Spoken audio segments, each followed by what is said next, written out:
Assalamualaikum warahmatullahi wabarakatuh. Perkenalkan, nama saya Astuti Susilawati, Prodi Sistem Informatika. Di sini saya akan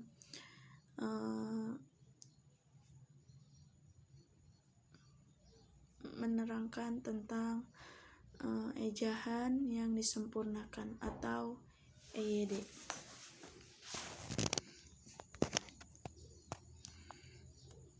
Sebelum itu, daftar isinya pengertian EYD, pemakaian huruf, penulisan kata, dan pemakaian tanda baca.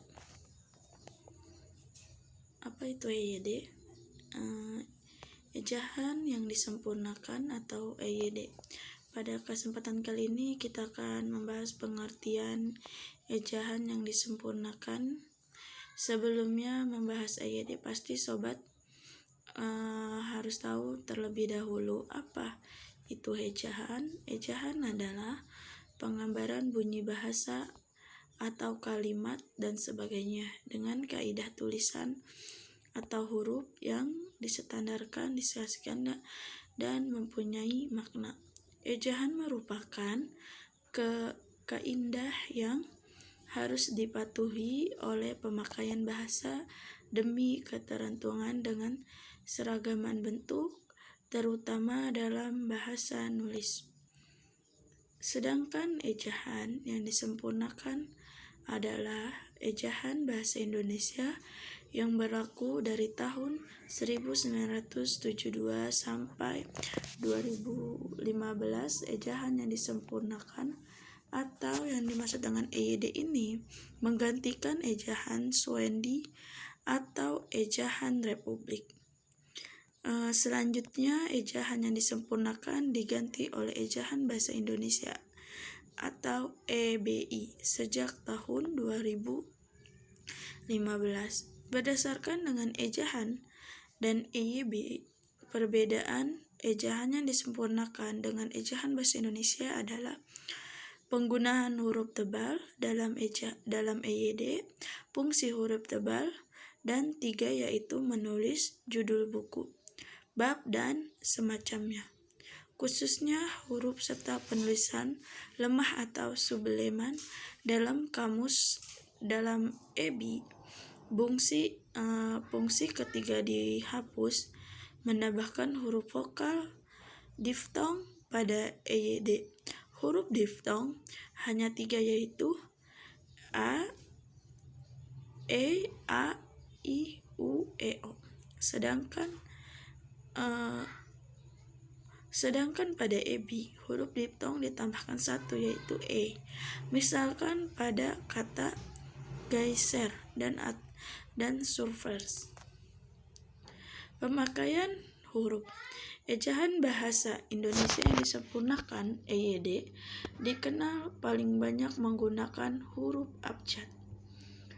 Sampai saat ini, jumlah huruf abjad yang digunakan sebanyak 26 buah. A. Huruf abjad A. Abjad yang digunakan dalam ejahan bahasa Indonesia terdiri dari huruf berikut ini. Nama setiap huruf disertai sebelahnya. B. Huruf vokal. Huruf yang melambangkan vokal dalam bahasa Indonesia terdiri dari huruf A, I, U, E, dan O. Contoh pemakaian huruf vokal dalam kata adalah pemakaian huruf vokal A, api, padi, lusa.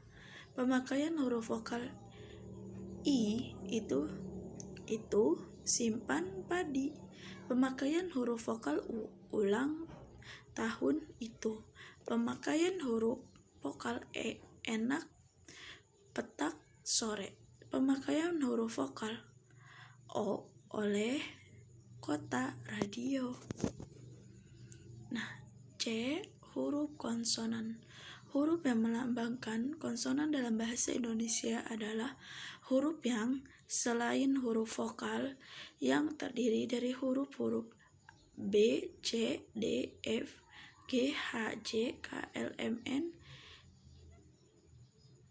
P, Q, R, S, T, U, V, W, X, Y, dan Z. Gabungan huruf konsonan. Dalam pemakaian Indonesia terdapat 4 gabungan huruf masing-masing melambangkan konsonan, yaitu KH, NG, NY, dan SY. Masing-masing melambangkan satu bunyi konsonan. Pemakaian gabungan huruf konsonan KH khusus akhir tarik. Pemakaian gabungan huruf konsonan N dan G, yaitu ngarai, bangun, senang. Pemakaian gabungan huruf konsonan N dan Y nyata dan banyak. Pemakaian gabungan huruf konsonan SY, yaitu syarat, musyawarah, dan aras. Huruf diftong. Di dalam bahasa Indonesia terdapat diftong yang dilambangkan dengan E, U, dan O. Contohnya pemakaian dalam kata. Pemakaian huruf diftong. Yaitu balairu, pandai. Pemakaian huruf diftong A dan U, yaitu autodidak atau taufik atau harimau. Pemakaian huruf diftong O dan I, yaitu boikot, ampau. Penulisan kata. 2. Pemakaian huruf kapital dan huruf miring. A. Huruf kapital atau huruf besar. Huruf kapital dipakai sebagai huruf pertama dalam awal kalimat, petikal, langsung, ungkapan yang berhubungan dengan nama Tuhan, unsur nama, jabatan, nama gelar, kehormatan, keturunan, nama orang, nama bangsa, suku, nama geografi, bulan, tahun, dan lain-lain. B. Huruf miring. Huruf miring adalah dalam cetakan dipakai untuk menulis dalam buku, majalah, surat kabar yang dikutipkan dalam tulisan nama ilmiah atau ungkapan asing, kecuali yang telah disesuaikan ejaannya, dan untuk menegaskan atau mengkhususkan huruf bagian kata atau kelompok kata. Penulisan kata. Dalam beberapa hal yang perlu diperhatikan dalam penulisan kata, yaitu A. Kata dasar. Kata dasar adalah kata yang belum mengalami perubahan bentuk, yang ditulis dengan satu kesatuan. Misalnya, buku itu sangat tebal, kantor pajak penuh sesak. B. Kata turun atau kata berimbuhan. Kata turun atau kata berimbuhan kaidahnya yang harus diikuti dalam penulisan kata turun, yaitu imbuhan semuanya ditulis serangkai dengan kata dasarnya. Misalnya, menulis, membaca, awalan dan akhiran ditulis serangkai dengan kata yang langsung mengikuti atau mendahuluinya jika bentuk dasarnya berubah gabungan kata. Misalnya, sebarluaskan, bertepuk tangan digunakan dalam kombinasi atau gabungan. Kata ulang. Kata ulang ditulis dengan lengkap dengan menggunakan tanda.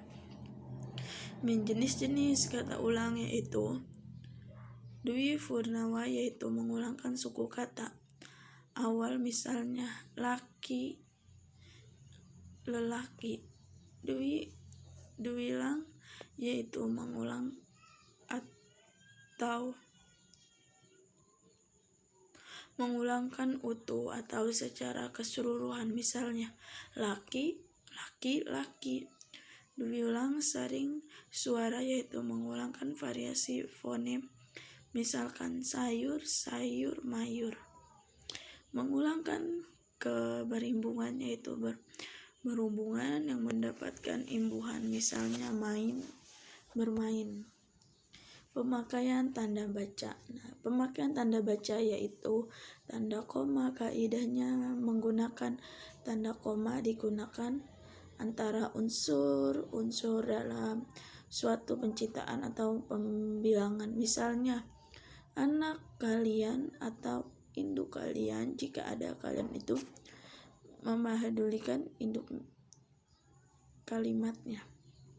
Nah, di sini ada digunakan untuk memisahkan kata seperti oh, ye, how, aduh, dan kasihan. Dipakai di antara satu nama dan kalimat, bagian-bagian alamat, tempat dan tanggal, nama dan tempat yang ditulis secara berurutan.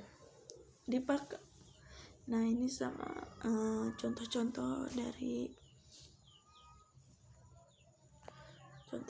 dari kata pemakaian kata. Nah, tanda titik, tadi tanda koma, ini tanda titik. Nah, penulisan tanda titik dipakai pada akhir kalimat yang bukan pertanyaan atau seruan, akhir singkatan, gelar, jabatan atau pangkat, dan sapaan. Akhir singkat nama orang, singkatan atau ungkapan yang sudah sangat umum. Bilangan sering itu terdiri atas 3 huruf atau lebih, dipakai 1 tanda titik saja. Next. Nah, tanda titik tanya. Nah, tanda tanya dipakai pada akhir kalimat tanya. Dipakai di dalam tanda kurung atau menyatakan bagian kalimat yang diragukan atau kurang tepat. Dibuktikan kebenarannya. Tanda seru digunakan sesuatu ungkapan atau pertanyaan yang berupa seruan atau perintah yang menggambarkan sesungguhan pada emosi yang kuat dan tidak percaya. Tanda titik 2. Tanda titik 2 dipakai untuk sesuai kata atau ungkapan yang diperlukan pemberitahuan pada akhir suatu pertanyaan lengkap bila kita diikuti rangkaian atau pemerintah. Next, tanda koma. Tanda titik koma digunakan untuk memisahkan bagian-bagian kalimat yang sejenisnya dan setara dan digunakan untuk memisahkan kalimat yang setara dalam kalimat majemuk sebagian pengganti kata penghubung. Kata miring, kata garis miring. Tanda garis miring dipakai untuk dalam fenomat kode surat sebagai pengganti kata dan atau ver atau nomor alamat. Tanda ebisit atau titik-titik. Tanda ini menggambarkan kalimat yang putus-putus dan menunjukkan bahwa dalam suatu petikan pada bagian yang dibuang. Jika yang dibuang itu di akhir kalimat, maka dipakai 4 titik dengan titik terakhir diberikan jarak atau loncatan. Tanda menyingkat atau spot atau koma di atas. Tanda penyimpan dipakai untuk menunjukkan menghilangkan bagian kata atau bagian angka tahun, misalkan 1 Januari 188. Tanda petik tunggal. Tanda petik tunggal dipakai untuk mengapit petiknya yang disudutkan dalam petik lainnya. Next. Nah, di sini ada narasumber yaitu pedoman ejaan yang disempurnakan. EYD lengkap penjelasannya. Kurang lebihnya mohon maaf. Cukup sekian dari saya. Wassalamualaikum warahmatullahi wabarakatuh.